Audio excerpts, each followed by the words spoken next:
हे पाकिट रिकाम आहे, ह्याच्यात तर काहीच नाहीये.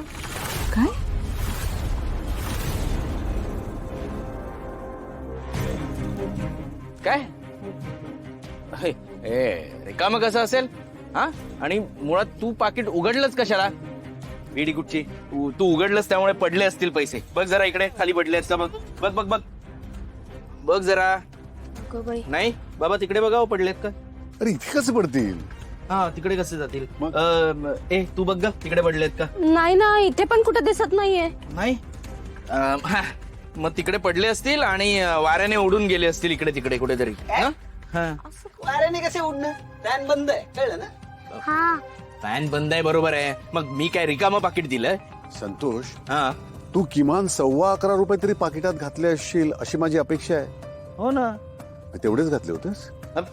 बाबा, अहो राहू दे ना, घरातल्या घरातच पैसे पडले असतील ना कुठेतरी, आपण शोधू नंतर मिळतील. हा, अगं असं कसं म्हणतेस तू? थांब थांब, मी शोधतो. हं?